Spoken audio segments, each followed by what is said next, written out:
রাসূল সাল্লাল্লাহু আলাইহি ওয়াসাল্লামের কাছে এসে যদি কেউ বলতে, ইয়া রাসূলুল্লাহ আমি খুব অসুস্থ, রাসূল সাল্লাল্লাহু আলাইহি ওয়াসাল্লাম কি বলতেন জানেন? রাসূল সাল্লাল্লাহু আলাইহি ওয়াসাল্লাম বলতেন, লা বাসা আলাইকা তুহুরুন ইনশাআল্লাহ। ইয়া রাসূলুল্লাহ আমি অসুস্থ। রাসূল সাল্লাল্লাহু আলাইহি ওয়াসাল্লাম বলতেন, আরে don't worry, it will cleanse up you from your sins if আল্লাহ উইশ। ইনশাআল্লাহ এতে তোমার যে গুনাহ টুনা আছে, পাপ আছে, এই পাপগুলোকে আল্লাহ তাআলা এই অসুস্থতা দিয়ে মোচন করে দিচ্ছেন। পড়েন সুবহানাল্লাহ। তাইলে আপনি অসুস্থতার মধ্যে একটু হালকা হলেন না, যে জ্বরে ভুগতেছি কিন্তু এই জ্বরে নাকি আমার গুনাহ মাফ হয়ে যায়।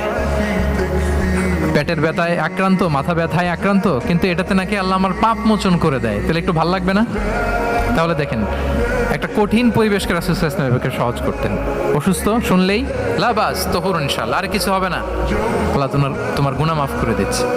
অসুস্থ ব্যক্তি দেখলেই মাথায় হাত দিয়ে দোয়া করতেন, আল্লাহুম্মা রাব্বান নাস আযহিবিল বাস ইশফি আনতাশ শাফি লা শিফা ইল্লা শিফাউক শিফাআন লা ইউগাদিরু সাকামা। উজ্জীবিত হয়ে যেত অসুস্থ ব্যক্তি।